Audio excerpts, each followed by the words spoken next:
ربي يا رحمن ربي يا رحمن الحمد لله رب العالمين والصلاة والسلام على سيد المرسلين وعلى آله وصحبه أجمعين أما بعد قال رسول الله صلى الله عليه وسلم من كان يؤمن بالله واليوم الآخر فلا يؤذي جاره ومن كان يؤمن بالله واليوم الآخر فليكرم ضيفه ومن كان يؤمن بالله واليوم الآخر فليقل خيرا أو ليصمت رواہ البخاری و مسلم۔ میرے بھائیوں، ابھی میں نے آپ کے سامنے نبی کریم صلی اللہ علیہ وآلہ وسلم کی ایک حدیث پڑھی ہے جس میں آپ صلی اللہ علیہ وسلم نے ارشاد فرمایا، جو آدمی اللہ پر اور آخرت کے دن پر ایمان رکھتا ہے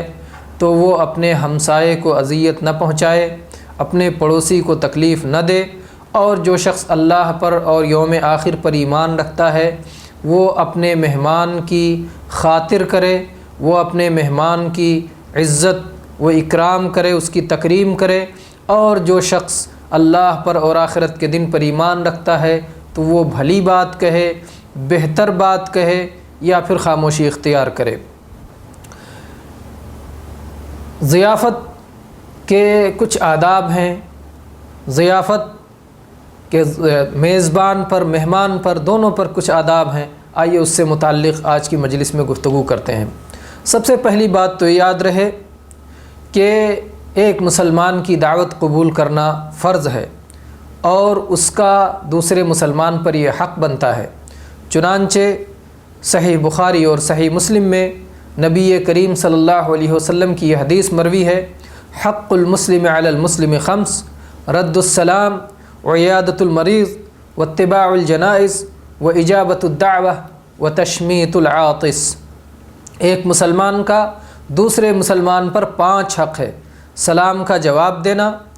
بیمار ہو تو عیادت کرنا، تیمارداری کرنا، حالت پوچھنا، جنازے کے ساتھ جانا، دعوت کو قبول کرنا، اور اگر چھینکے اور الحمدللہ کہے تو یرحمک اللہ کہنا۔ اور ایسے ہی جناب محمد الرسول اللہ صلی اللہ علیہ وسلم کی ایک اور حدیث ہے، آپ نے فرمایا اجیبوا هذه الدعوة اذا دعیتم لها، جب تمہیں دعوت دی جائے تو دعوت قبول کیا کرو۔ عبداللہ ابن عمر رضی اللہ عنہ صحابی جو اس حدیث کے بیان کرنے والے ہیں، وہ ان کے بارے میں راوی بیان کرتا ہے کہ وہ خواہ شادی کی دعوت ہو، خواہ شادی کے علاوہ کوئی اور دعوت ہو، خواہ آپ حالت صوم میں ہوں، روزے سے ہوں، یا حالت صوم میں نہ ہوں، وہ ہمیشہ دعوت کو قبول کیا کرتے تھے اور دعوت میں پہنچتے تھے۔ اسی لیے دعوت قبول کرنے کو جمہور اہل علم مستحب مانتے ہیں، اور اگر ولیمے کی دعوت ہو، شادی کی دعوت ہو تو اسے فرض مانتے ہیں۔ جناب محمد الرسول اللہ صلی اللہ علیہ وسلم کی یہ حدیث جو صحیح بخاری و مسلم میں ہے، آپ نے فرمایا شر الطعام طعام الولیمہ یدعا لها الاغنیاء ویترک الفقراء ومن ترک الدعوہ فقد عصى اللہ ورسولہ، کہ آپ نے فرمایا کہ سب سے بدترین کھانا ولیمہ کا کھانا ہے کہ اس میں غریبوں کو چھوڑ دیا جاتا ہے اور امیروں کو دعوت دی جاتی ہے۔ آپ نے جب یہ فرمایا تو کہیں کسی کو یہ احساس نہ ہو کہ سب سے بدترین دعوت ہوتی ہے ولیمہ کی، اس لیے شرکت نہ کی جائے۔ آپ نے پھر فرمایا ومن ترک الدعوہ فقد عصى اللہ ورسولہ، جو شخص دعوت چھوڑ دے، دعوت کا قبول کرنا چھوڑ دے، دعوت میں جانا چھوڑ دے تو وہ اللہ اور اس کے رسول کا نافرمان ہے۔ تو اس کی وجہ سے علماء نے فرمایا کہ واجب ہے، کیونکہ واجب کو ترک کرنے سے نافرمانی لازم آتی ہے۔ ایک حدیث کے الفاظ یہ ہیں کہ ان دعوتوں میں ان کو روک دیا جاتا ہے جو آنا چاہتے ہیں، اور ان کو بلایا جاتا ہے جو آنا نہیں چاہتے۔ بہرحال ان دعوتوں میں شرکت کے لیے اہل علم نے بعض شروط بھی ذکر کیے ہیں، جیسے جس شخص نے دعوت دی ہو وہ ایسا نہ ہو جس کا بائیکاٹ کرنا لازم ہے یا بائیکاٹ کرنا مستحب ہے، فرض یا مستحب ہے اس کا بائیکاٹ کرنا، تو ایسے شخص کی دعوت قبول کرنا فرض نہیں ہوگا۔ ایسے ہی اس دعوت میں اگر کوئی منکر ہو رہا ہے، اگر کوئی برائی ہو رہی ہے جس برائی کو آپ روک سکتے ہیں، جس برائی کو آپ مٹا سکتے ہیں تو ایسی صورت میں آپ کو ضرور حاضر ہونا چاہیے، ایک تو دعوت قبول کرنے کی خاطر اور دوسرے اس برائی کو مٹانے کی خاطر۔ لیکن اگر آپ اس برائی کو مٹا نہیں سکتے تو ایسی دعوت میں آپ کو شرکت ہی نہیں کرنی چاہیے۔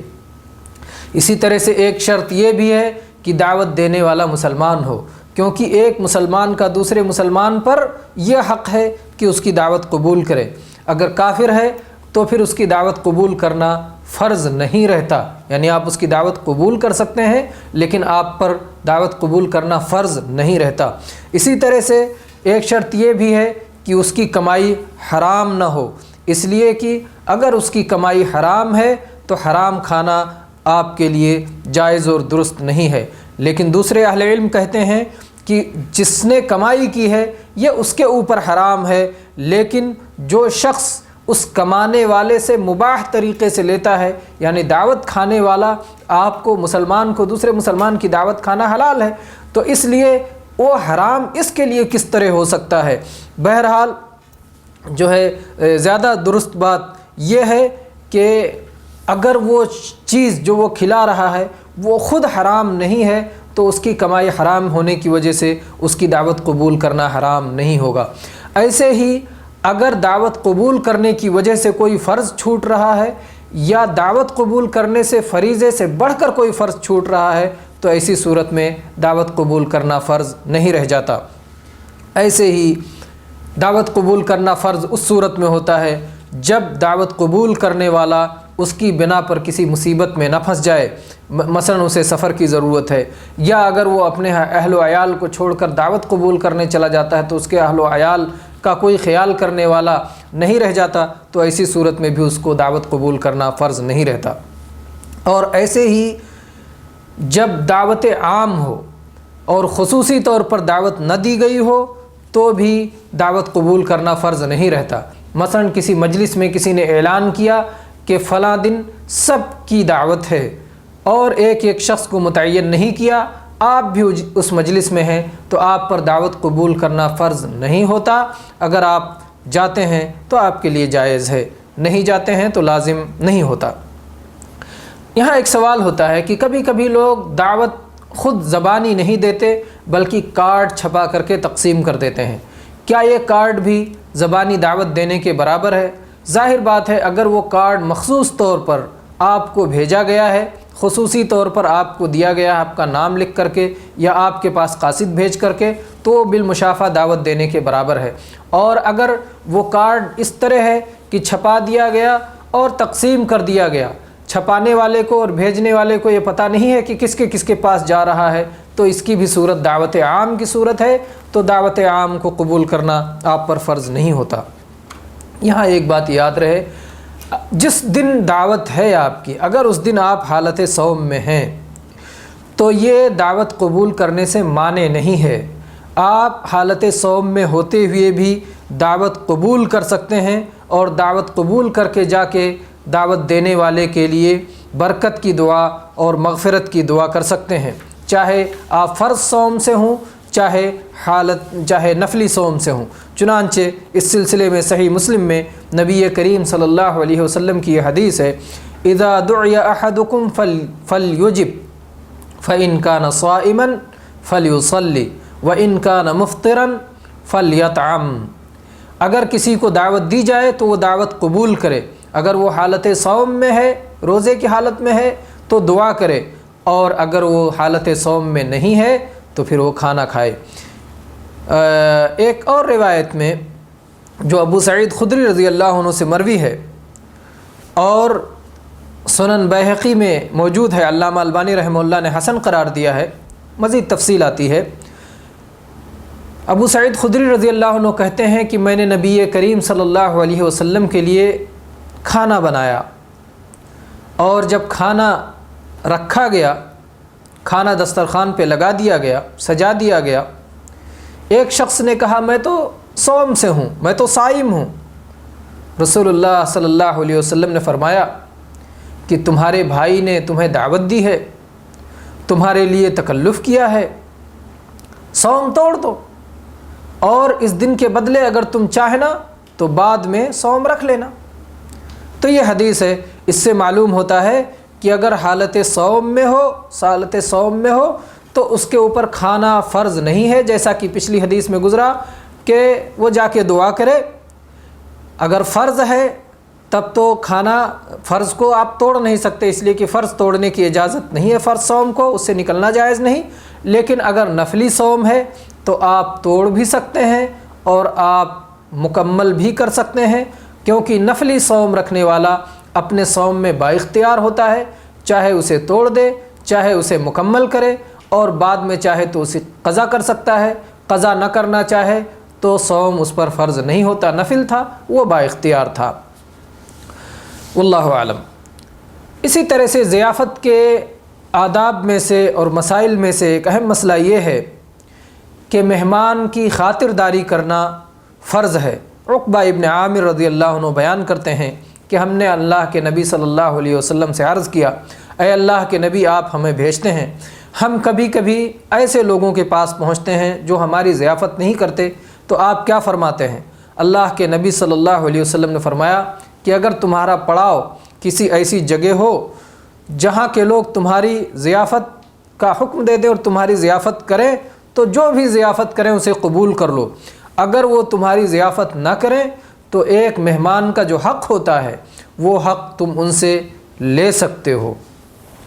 اور ترمذی کے الفاظ ہیں، یہ الفاظ تھے صحیح بخاری اور صحیح مسلم کے۔ ترمذی کے الفاظ یہ ہیں کہ اگر وہ تمہاری ضیافت نہیں کرتے، ضیافت سے انکار کرتے ہیں، مہمانداری نہیں کرتے، تو تم ان سے زبردستی بھی لے سکتے ہو۔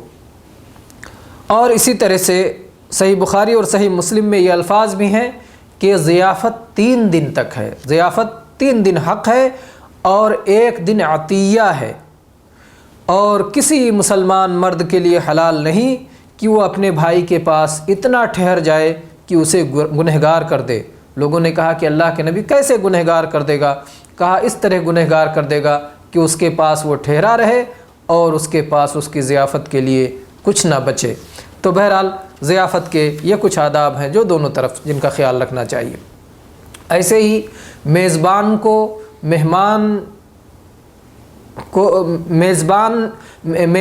نے مہمان کو مرحبا کہنا چاہیے،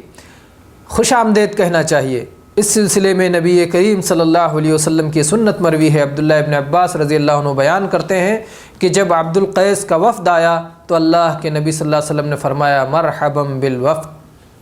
اس وفد کو مرحبا ہو، اہلا و سہلا ہو، خوش آمدید ہو۔ تو ظاہر بات ہے کہ اگر کسی کو مرحبا کہہ کر کے، خوش آمدید کہہ کر کے جو ہے استقبال کیا جائے گا تو اس سے انسیت ہوگی، اس سے دل میں خوشی حاصل ہوگی، اس میں کوئی شک نہیں ہے۔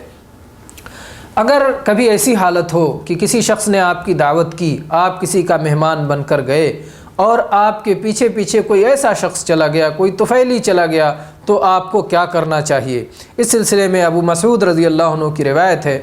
کہ ایک انصاری صحابی جن کا نام ابو شعیب تھا، ان کا ایک غلام تھا۔ اپنے غلام سے، گوشت کا کاروبار کرنے والے غلام سے انہوں نے کہا کہ میرے لیے کھانا پکاؤ اور میں رسول اللہ صلی اللہ علیہ وسلم کو لے کر 5 لوگوں کی دعوت کرنا چاہتا ہوں۔ رسول اللہ صلی اللہ علیہ وسلم کی انہوں نے دعوت کی۔ آپ کے پیچھے پیچھے ایک شخص آ گیا۔ اللہ کے نبی صلی اللہ علیہ وسلم نے فرمایا میزبان سے کہ آپ نے 5 لوگوں کی دعوت کی تھی، ایک شخص یہ بھی ہمارے پیچھے آ گیا، اگر آپ چاہتے ہیں تو اجازت دے دیں، اگر آپ نہیں چاہتے تو اجازت نہ دیں۔ وہ صحابی کہتے ہیں اللہ کے نبی میں نے اجازت دے دی۔ جب انہوں نے اجازت دے دی تو وہ شخص بھی ساتھ میں داخل ہوا اور اس نے بھی وہ بھی کھانے میں شریک ہو گیا۔ یہ صحیح بخاری اور صحیح مسلم کی حدیث ہے۔ تو یہاں پر اس حدیث سے معلوم ہوتا ہے کہ اگر کسی شخص نے کوئی صفت متعین کر کے دعوت دی ہے، کچھ حالت متعین کر کے دعوت دی ہے، تو عام لوگ اس دعوت میں شامل نہیں ہوں گے، بلکہ ان صفات کا اعتبار کیا جائے گا۔ اور ایسے ہی اگر کوئی شخص طفیلی بن کے کسی دعوت میں پہنچ گیا تو میزبان کو یہ حق ہے کہ چاہے تو اسے دعوت کھانے کی اجازت دے اور چاہے تو اسے اس سے محروم کر دے، اور اجازت کے بغیر اگر کوئی شخص کسی دعوت میں داخل ہو گیا ہے تو اسے وہاں سے اٹھایا جا سکتا ہے، روکا جا سکتا ہے۔ اور البتہ اگر کوئی شخص کسی کے ساتھ جا رہا ہے تو ابتداءً ہی یہ نہیں کہا جائے گا کہ پہلے ہی روک دیا جائے، پہلے ہی کہہ دیا جائے کہ نہیں دعوت تو اتنے ہی آدمیوں کی ہے۔ اگر ایک آدھ ساتھ میں چلے جاتے ہیں تو وہاں پر پہنچ کے بھی اجازت لی جا سکتی ہے۔ اسی طرح سے کسی مہمان کے لیے تکلف کا معاملہ ہے کہ اس کے لیے کتنی تکلف کی جا سکتی ہے۔ معقول حد تک جو ہے انتظامات کیے جا سکتے ہیں، لیکن اگر بہت زیادہ تکلف کیا جائے تو یہ ممنوع ہوگا، کیونکہ انس رضی اللہ عنہ کہتے ہیں کہ عمر رضی اللہ عنہ کے پاس ہم لوگ تھے، آپ نے کہا کہ نبی کریم صلی اللہ علیہ وسلم نے آپ نے فرمایا نہینا عن التکلف، ہمیں تکلف سے منع کیا گیا ہے۔ یہ صحیح بخاری کی حدیث ہے۔ ظاہر بات ہے منع کیا گیا ہے، منع کرنے والا کون ہوگا؟ نبی کریم صلی اللہ علیہ وسلم ہی اپنے صحابی کو منع کرنے والے ہوں گے۔ تو اس لیے جو ایک معقول حد سے بڑھ جائے، تکلف ہو جائے، جس تکلف کو لوگ نہ جانتے ہوں، جس میں انسان کے اوپر بوجھ پڑتا ہو، جس میں فضول خرچی ہوتی ہو، تو یہ سب سے ہٹ کر کے درمیانی معاملہ اختیار کیا جائے۔ بہت زیادہ جو ہے قسم قسم کے کھانے، قسم قسم کے جو ہے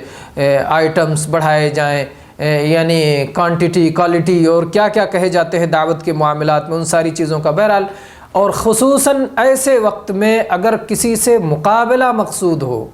اور دکھاوا مقصود ہو اور فخر و غرور مقصود ہو، فخر و مباحات مقصود ہو، ایک دوسرے سے بڑھنا چاہتے ہوں اور کہنا چاہتے ہوں کہ ہم نے تو ایسا کھلایا کہ کسی نے ایسا نہیں کھلایا، ہم نے یہ آئٹمس رکھے اور ہم نے یہ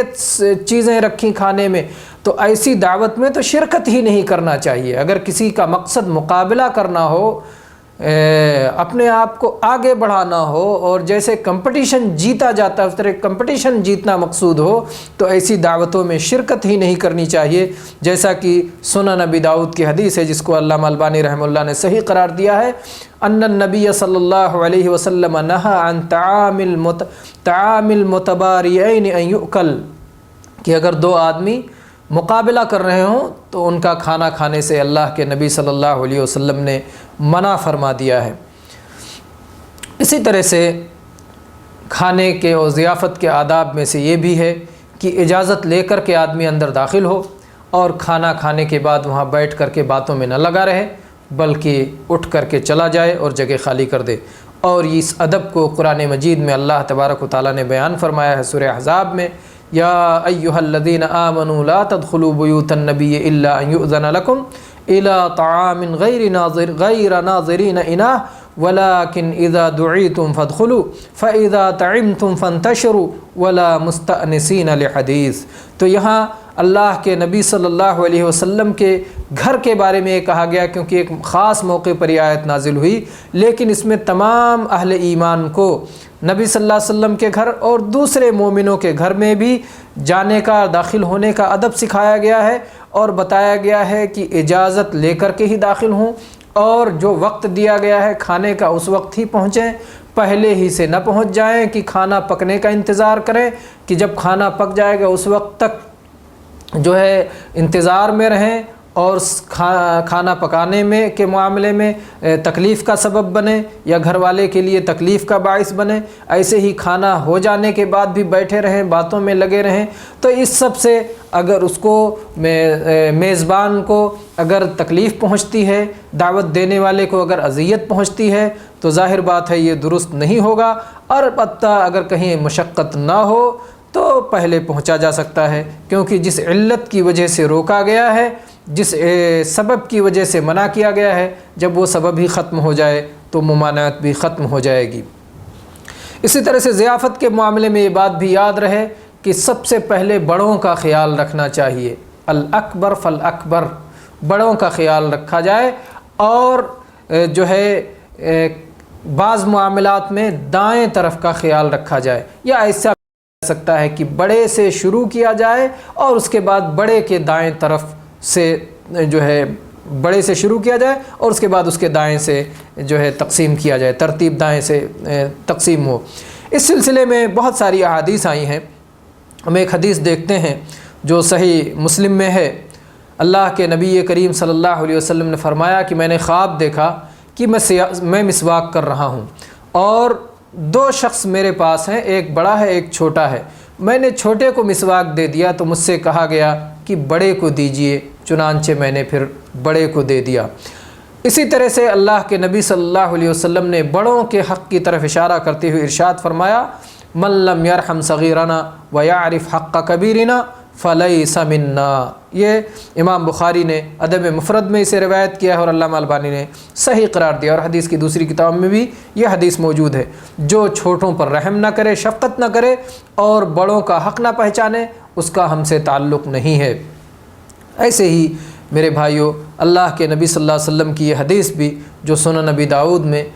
موجود ہے اور علامہ البانی نے حسن قرار دیا ہے کہ اللہ کی تعظیم میں سے یہ بھی ہے کہ بوڑھے مسلمان کی، عمر دراز مسلمان کی عزت کی جائے، قرآن کے عالم و حافظ کی عزت کی جائے جو قرآن میں نہ ہی غلو کرتا ہے اور نہ ہی کوتاہی کا مرتکب ہوتا ہے، اور ایسے ہی جو عدل و انصاف والا حاکم اور بادشاہ ہے اس کی عزت کی جائے، تو یہ سب اللہ کی تعظیم میں سے آتا ہے۔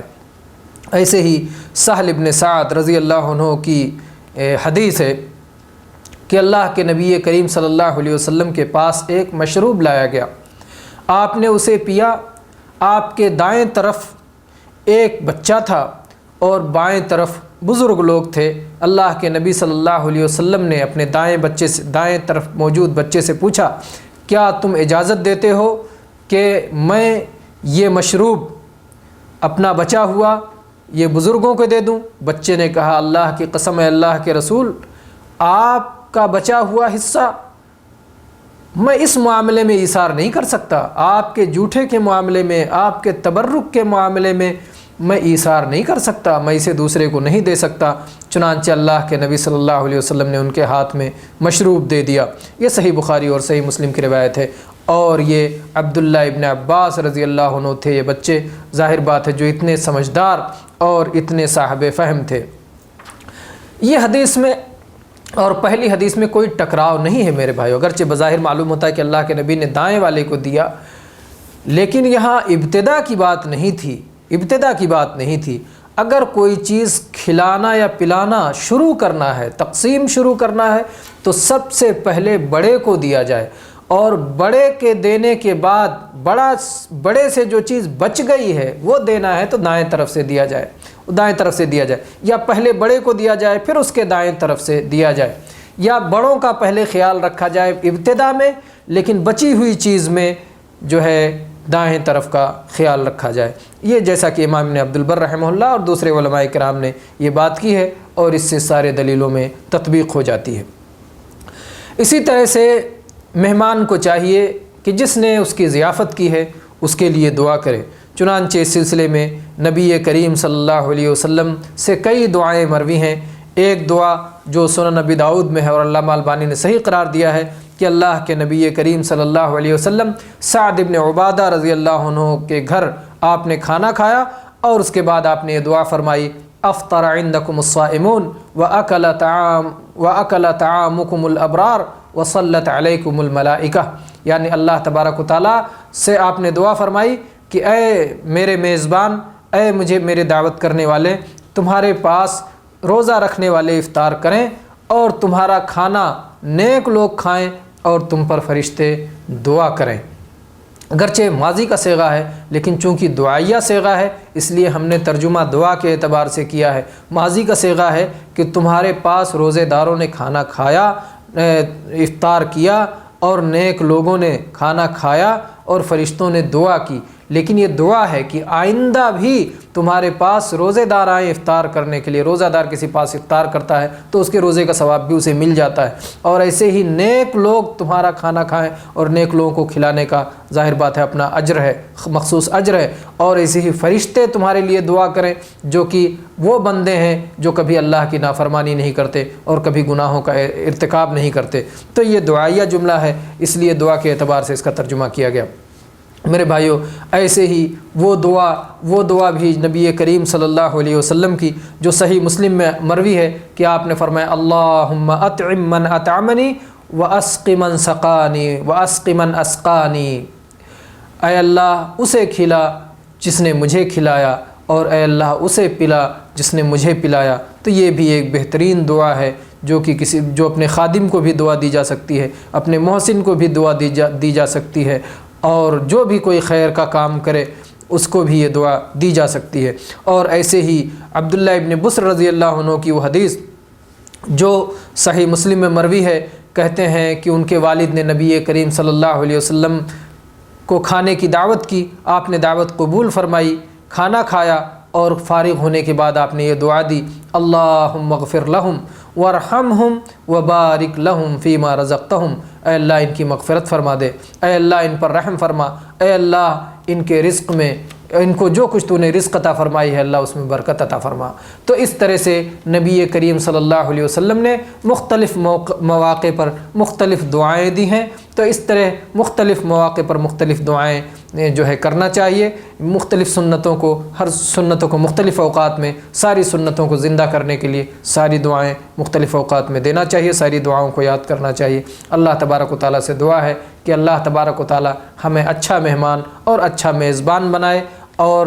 جو میزبانی اور مہمانی کے آداب کا خیال کرتے ہیں ان میں سے بنائے۔ آمین۔ وآخر دعوانا ان الحمد للہ رب العالمین، وصلی اللہ علی نبینا وسلم۔